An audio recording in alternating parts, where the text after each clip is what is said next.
Hey guys, welcome back to another episode of the Bogey Golf Podcast. We're delighted to say we're joined by our first ever major winner on the podcast. He's the 2005 US Open winner. What a week to actually have you on the podcast.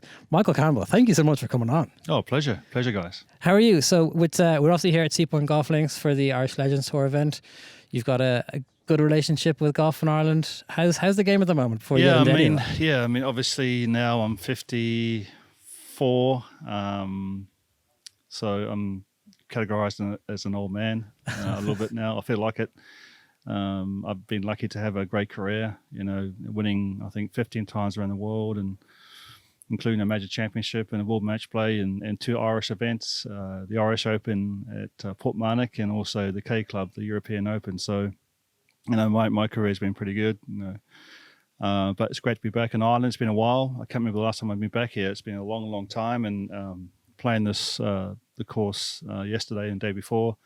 Great little golf course. I love the finish here, 16, 17, 18. It's lovely, that 17th hole is my favourite. Oh, it's great. It's really good. It's kind of similar to Portmarnock, the final few stretch. There's was it 12 there, the par 3 there? That's right. Yeah, that's right. Yeah, it is too. And then obviously on 16th tee, you can see a Beltray, and which I played many years ago when. It's been a good it's been a good career. I've been pro now for 30 something years, and I took a sabbatical, you could say, for 8 years away from the game in 2012 and started playing again in 2020. Well, through COVID, but it was.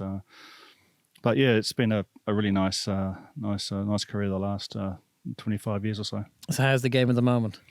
Well, it's a little bit different, and the reason why I'm here, I'm playing on the Legends Tour, is because I love competing. That's the bottom line. It gets me out of bed in the morning and playing against my old friends or foes, you could say, over those years. It's nice to see them. It's the intensity is not as much as it was when I was playing on tour. It's very relaxed and friendly, and yes, we want to go there and win. Obviously, that's why I'm here. I'm not here to finish second or top 10. I want to win, and I haven't won yet, but I can feel that it's trending in the right direction right now.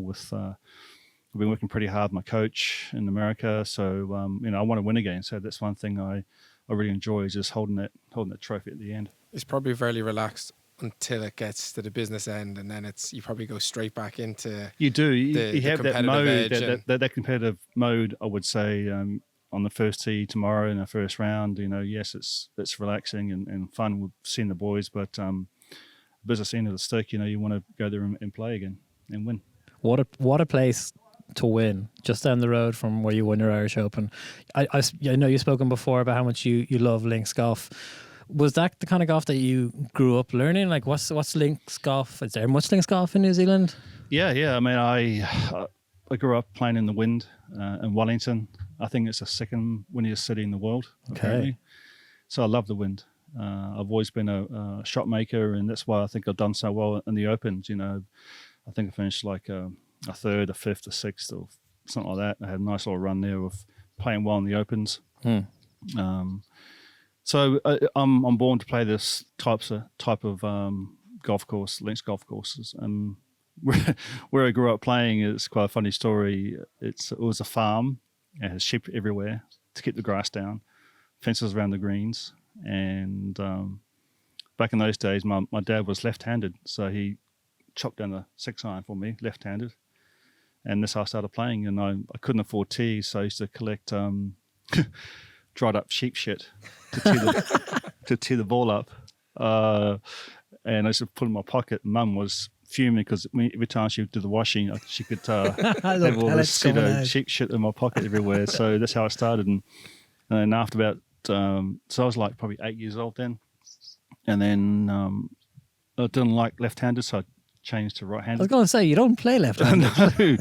I play left-handed because my dad played left-handed golf. So would you back yourself around going left-handed around with your buddies? Oh, no chance, because after that 18 months, I swapped over to right-handed. So that's how it all developed. And the course where I grew up playing was links. It was windy and links, and there was like very undulating lies all the time. And so that's why when I get to a links golf course, I feel very comfortable, because that's how it all started for me. I think 1995 is probably the the earliest introduction for many golf fans to you on a global scale? Obviously, you turned pro a couple of years before that. You got a couple of wins kind of under your belt early on the other tours.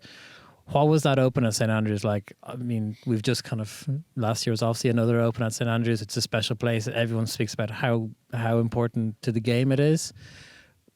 What was that introduction like for you? Yeah, it was quite scary, really, because it was my first Open. No, actually, my second one. My first one was in '94 in Turnberry.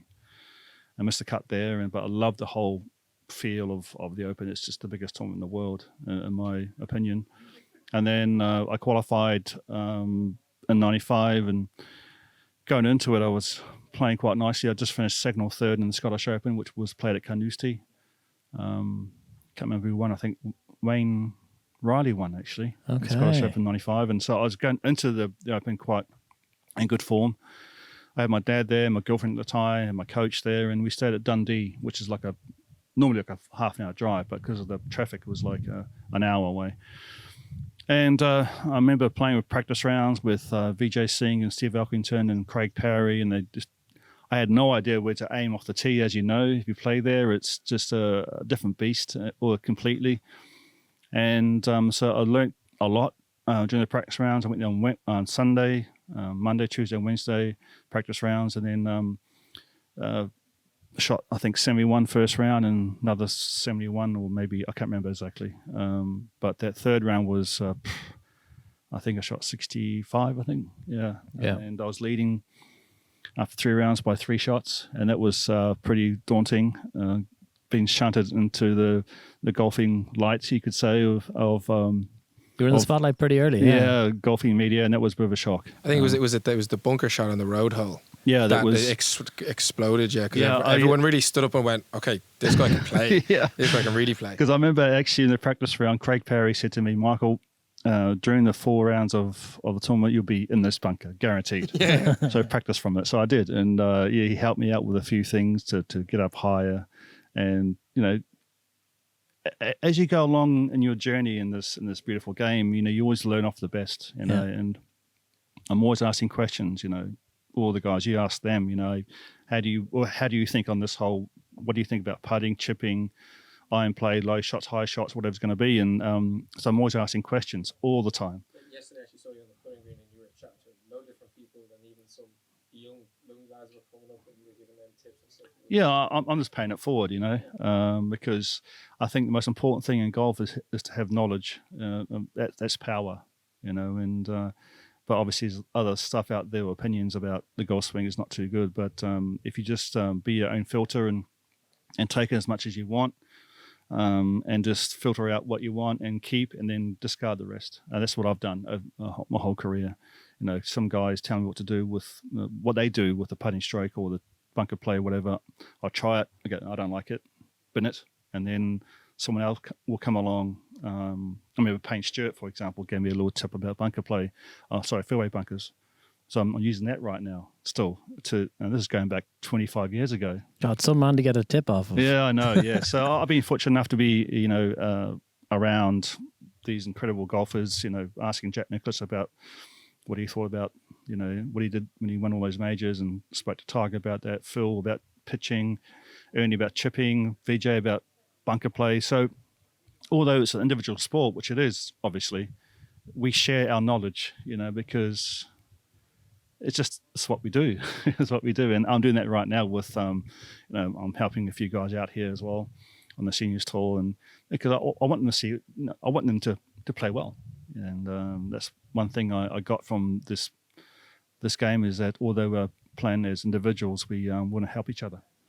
Just to wrap up the Open Championship there, you obviously finished T3 in the end. Disappointment not to get the win, but a milestone definitely in your career. What did you take away from that? Like, it was the big one that you can't compete. I wasn't ready mentally. I mean, my swing didn't change, but the connection from my brain to my muscles didn't work, so that that pathway was blocked by not being strong enough mentally, the mental fortitude, as they say. I didn't have enough mental tools in my toolbox to fight off the demons, because we all have demons when we're out there playing. So I learned a lot about myself, really. And I think that paved the way for me to win. I mean, you were only 22, 23, were you? You were early, or very early 20s. 26, actually. Or were you 26? Okay. Yeah. So you're over the hill at that point then, yeah. Yeah, 26. And, I just knew I wasn't ready to win a major, so I had to work on it. So that's when I started reading, employing a psychologist and reading books about the mental part of the game. And, reading one of the books I really enjoyed reading was by Bruce Lee. Can't remember the name of the book. Zen in the Martial Arts or something. And it goes on about how when he used to fight and stuff like that, how it's like the energy of your body is like water, and how it flows through your body, and the whole thing about filling that cup up with all the positive energy, which is your mind, which overflows with positive energy. So no negative energy gets into, or thoughts get into there. I've read Louise Hay books, self-help books, all sorts of things, and that's where it kind of like, came into fruition really for me in 2005. I used every single, thing I learnt through psychology, through books and stuff like that. So it was just one of those weeks where everything came together. It seems like Wyndham Clark kind of employed a similar type of strategy, mentally anyway. I just saw that on Instagram you wished him congratulations there. I remember I was after the Friday round, round 2. He spoke about his 3 goals, which were 1, stick to your process, 2, play cocky, and 3, remember goals 1 and 2. He seems to really be in a pretty strong mental place, like yourself. Oh, you have to be, because he's always going to be that this self 1, self 2 talk, all the time, and you got to block out the negative thoughts. You ask any golfer, any athlete at a high level, there's always going to be that self doubt, and it's all about an account system. You got to outweigh the negative thoughts by 100 times to perform at your best. It seemed like the strong mental shape that you got yourself into really came to fruition kind of 2002, 2003 when you won European Championships and then the Irish Open. I mean, we're an Irish podcast. We have to talk about 2003 of course. Irish Open win at Portmarnock. You only entered that last minute. You said, I'm quoting you here, it was only after I changed my schedule to British Open last week and I managed to get my entry into play here at the very last minute. I changed my mind after discussing it with my coach and my wife, while at the same time set myself new goals. Before time there, I had lost my focus. How had you lost your focus? And I mean, geez, what a time to regain it. Yeah, I mean, what happened there, funny enough, was looking back now, it's funny. During the time, it wasn't, but I decided to take on my PGA Tour card.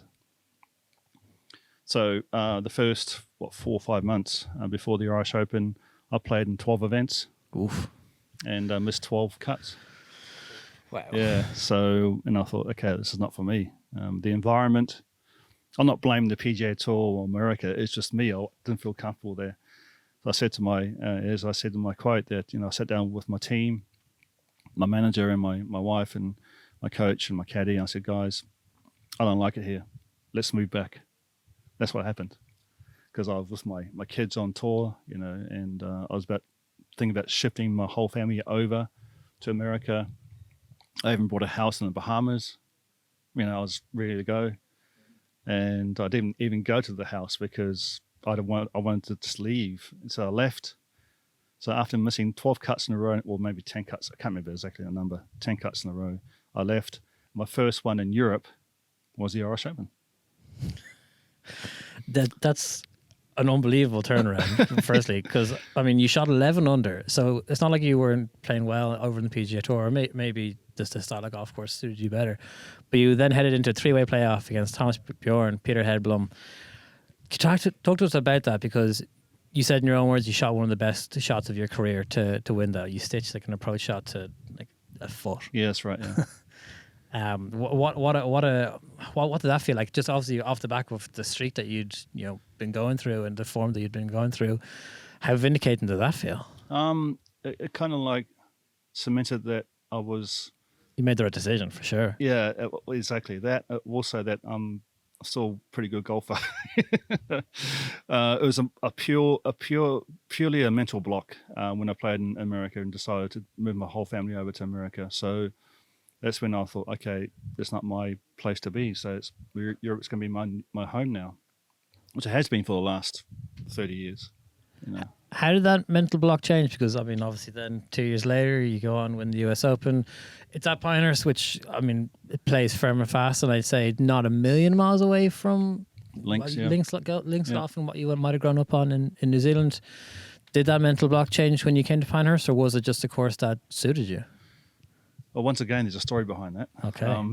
Because you qualified for this. Yeah. Last minute. Yeah, last minute. qualified. Well, the reason why I went to the qualifying, it's a true story, because it's only like a half an hour drive from my house, Walton Heath. I lived in Brighton, or 45-minute drive.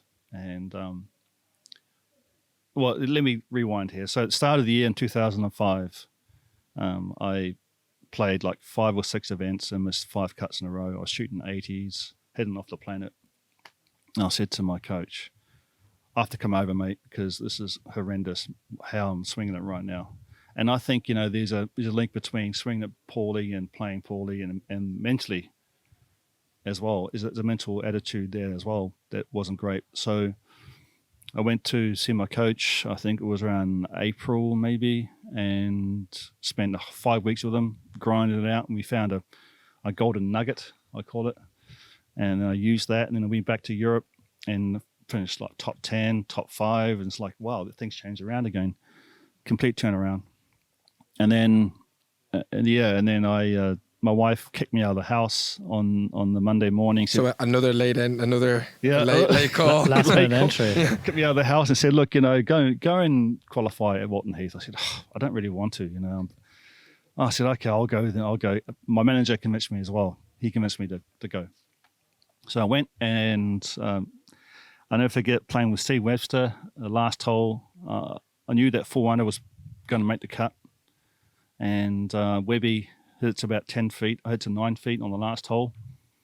And I had to move my marker because I was right in line of Webby's line. So I moved my marker to the side, and he hit his putt. Obviously, I watched it, and he aimed right lip. It lipped out. So I moved my marker back. I aimed right center and went in. And I was the last person to qualify. That's amazing. Yeah. As an aside, we'll come back to the US Open. How late did you commit to this event?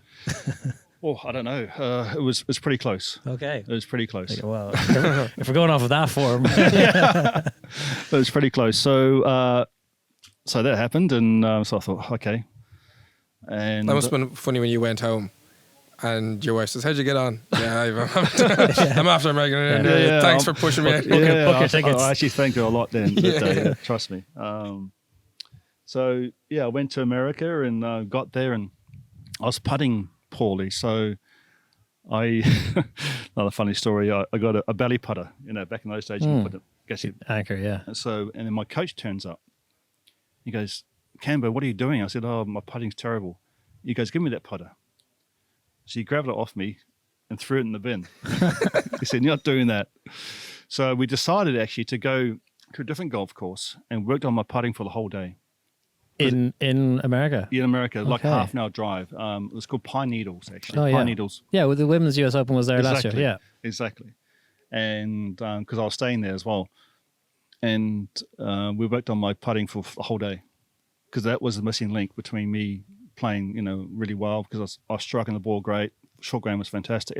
Everything was 10 out of 10, apart from my putting. So we fixed that.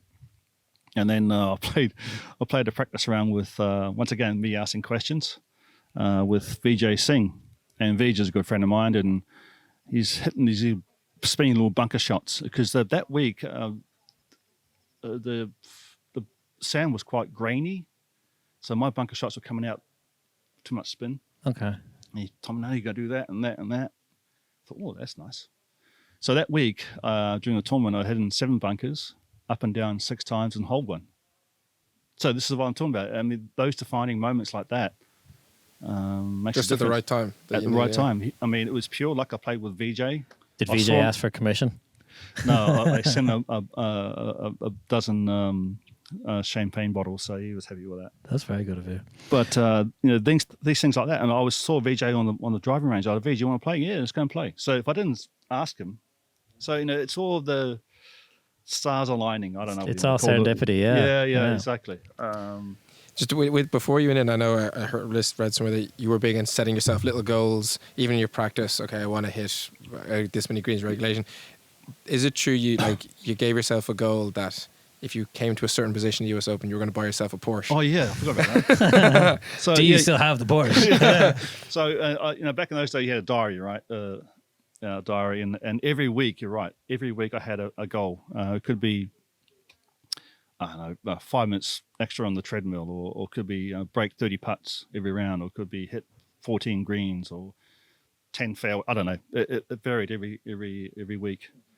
And I'll never forget flying from I think it was Gatwick to Pinehurst.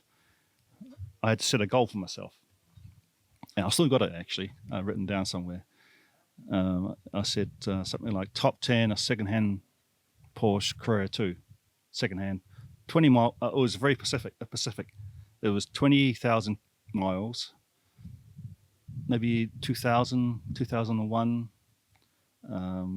Silver. Anyway, so I had these kind of like specs of my this. You knew what you wanted. Yeah, I knew what I wanted. So what I did, but that year Porsche was releasing a new, was good on 997, same shape but different model.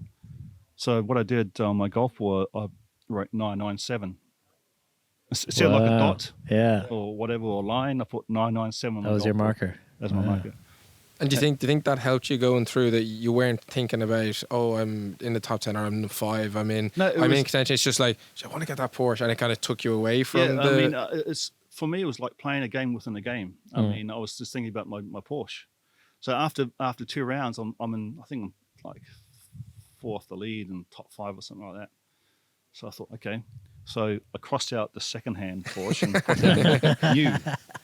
And alloys. Yeah. And on the 5th hole, and then the 5th hole, I wanted this in it. I wanted and the 10th hole, I can afford this now. Yeah, exactly. And that's what I was doing the whole time. And the last round I was playing, I was thinking about the interior, upgrade on the engine, changing the brake capillars from yellow to red. All these subwoofers, I guess. The best sound system and sports exhausts. I was just doing all that the whole way, especially the last round. And did you know that was like a sports psychology little trick, or was it just it's just something innate and you go, I'll just do this? Or that's just, I don't know, I did it myself really. No one taught me that. So it was pretty cool. It seemed like there was a lot of serendipity to that event and to that year. Obviously it was 10 years on from the near miss at the Open, the late qualification, the late decision to play, and then you found yourself, obviously shot 1 over round 1. It seemed like it was a struggle for the field in round 2, when then you shot 1 under, you got yourself back to even par. How did you then find sleeping on a lead 10 years on after round 3? 54 holes in a major, different to 95? Well, completely different. 95, I did a big mistake. All of a sudden, I was the flavour of the month, and all these management groups were trying to grab me. So one particular managing group, which I won't say, said, "Look, Michael, since you're living in Dundee, we can organise a helicopter for you." Oh, I heard this, yeah. To St Andrews. I thought, wow, that'd be great. Big mistake. So we get to the airport in Dundee, waiting for this helicopter ride. Well, it's 45 minutes late. So, but I take full responsibility for that because I changed my routine. Yeah. So we finally get there, but obviously the helipad's miles away from the golf practice course, driving range. So I said to the guy who hopped in the van, I said, "Go on the footpath. I don't care. Otherwise, I'm going to miss my tee time." My tee time was at 2:35. I got to the helipad about 2. So we got to the driving range about 10 past 2. I hit 3 shots, and then you got to drive back to the first. I had 2 practice putts. No, I'm on the first tee, And away you go. leading the biggest tournament. in the world. Adrenaline pumping, heart rate through the roof, And I Stressed. nearly missed the fairway on the first Yeah. hole. Yeah. So and that's a big fairway. yeah, it's a big fairway. It shows you how much stress and pressure. And Yeah, everything. so that was so comparing that to being 4 shots off the lead with 1 round to play at in Pinehurst is totally because I It was was a so dog- in control. You had a warm up. You were fine then. You, know? Yeah, You were grand. warm-up, You were yeah. chilled. I had a warm up there, and it was. But funny enough, I actually had lunch with Retief Goosen on the Yeah. last day, and we're because Goose and I are very, very good friends. He's probably one of my closest friends on tour. We're sitting down having lunch, and because obviously he's last off, I'm sitting to last off, and we're talking about the family and talking about car seats for his child and prams and stuff like that. It was just a normal conversation. He actually looked. I thought, okay, he's going to win this because he looks controlled, calm, collected. I thought, okay, probably comes second or third in this event. So I didn't concede, but I thought it was going to be a tough battle to actually catch him. And then all of a sudden, after 6-7 holes, I was leading. Yeah. That's an unbelievable story. Yeah. So then when it comes to the final round, obviously when you're playing in 95 at the Open, and at this point by 2005, you've had lots of experience playing with and competing against Tiger. It's different when it comes to a major. It's different when it's in America. How do you handle the Tiger roars? Because he was giving it everything. Oh, yeah. final day. Yeah, I think he had like 5 birdies the last 9 holes, something like that. It was incredible. And you could probably hear every birdie. Oh, yeah, every crystal shot. clear, yeah. Every shot he Because hit. he was what, a group or two in front of you? One group He's in front of I you? think he's in front of me. Yeah. Well, once again, I want to share with you a couple of stories. I remember standing on the 10th tee, and his playing partner, Peter Heblum, had a ruling on par 5. That's like 5-10 minutes, right? Okay. That seems like 10 Yeah. hours. I'm standing on the tee waiting for the ruling and for the drop and, all that sort of stuff. And then a phrase came into my mind. It was something like, see this as an opportunity, not a threat. Okay. That was a pretty powerful thing. So what I was doing automatically, I was filling up my cup with all this good stuff. So it was overflowing with positive thoughts and processes, and so there was nothing. And I know I can say it now, but I knew that it wasn't going to beat me because I just felt invincible. Wow. And another thing I want to share with you is, which is kind of weird. No one taught me this. Maybe the golfing gods taught me this, but every time Tiger hit a good shot or hold a putt for birdie or whatever, I tipped my hat. And I tipped my hat, and my caddy said to me, "What are you doing?" I said, it's going to sound weird. It's going to sound weird, okay? I said, I'm transferring the energy from the crowds through Tiger. So it's deflecting off Tiger towards me, so they're cheering for me. It didn't make sense at the time, but now it does. Wyndham Clark said the exact same thing after he won. He said that his psychology coach said the same thing. Anytime anyone cheers for Ricky or Rory, just absorb it as if they're cheering for you. Well, there you go. Did the exact same thing. So I did that, 9-10 years ago. There you go. So- Trendsetter. Yeah, it's old stuff now, isn't it? What does that win mean to you? I mean, obviously, it was huge for New Zealand, but coming from obviously Maori background, you're the first Maori to win a major, second New Zealander to ever win a major. Like, that's the stuff of dreams. Well, I think it broke a lot of barriers. That's one thing that motivated people. Say to me, "What's your why in life or in golf?" And my why has always been to prove to people around the world that Maoris can play golf as well as rugby and rugby league. These other sports we can play. So I think it broke Was that a pressure on you, or was it just motivation. Was it just this is what Purely motivation. It's amazing. There was no pressure whatsoever. So when I won it, and I had this amazing, feedback from my country, it was. I went home for like 10 days on a tour. They gave you a parade, or Yeah, wasn't parade, there? I and heard it there was was- thousands at it. It was ridiculous, and I was a little bit taken back by that. How much people embraced my win. But I think it, and what I did, because I was playing the USPGA after that, and I said to my management group, I said, I want to go home for 10 days and share my success with my people. Yeah. They go, "Are you crazy?" I said, "No, just do it." I did it, and it was the best thing I've ever done in my life. I went to different schools around around the what do you call it? The low decile.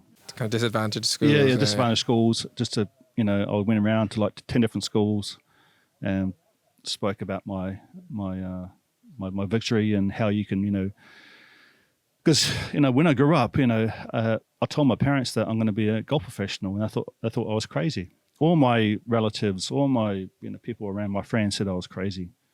No, that's impossible. I mean, no Maori is going to win a major or turn professional. That's not how it is. That's not what we do. We just play rugby. We play rugby and rugby league and and other sports, not golf. So that was more of a motivation for me to prove them wrong. Where does the US Open trophy sit? Oh, it's on my mantelpiece there at home. Yeah, I mean, I don't really. Do you look back on it often? Well, it's always the week of the US Open. I look back and thinking, wow, I actually did that. And I look back at it and thinking, it's really hard to win. It's really, really hard to win. Yeah. Any major. Yeah. Especially with Tiger and his pump. Yeah. Like people forget, like he was 2005 Tiger. Like he had two majors. Did he have two majors the next following year? Yeah, he did. He won Augusta. Yeah. And then he came second to me. He wasn't very happy about that. Let me tell you. Another story. So after I signed my card, I was in the locker room, and my wife at the time said to me, just wash your face and get ready for the Wolves media, right? Yeah, of course. So I'm standing at the basin, washing my face, crying, happy, that sort of mixed emotions, just obviously very happy, elated, all those wonderful words. And I hear clicking of shoes. I know it's Tiger's. He wears spikes. He wears spikes. He just went to the toilet. He's right next to me, washing his hands. And we're pretty good mates. He dried his hands and walked off. He didn't say a thing to me. I'm thinking, that's weird. But obviously, he's still in the heat of the battle. He's still pissed off, that he lost because he wanted to have a grand slam, and I stopped him.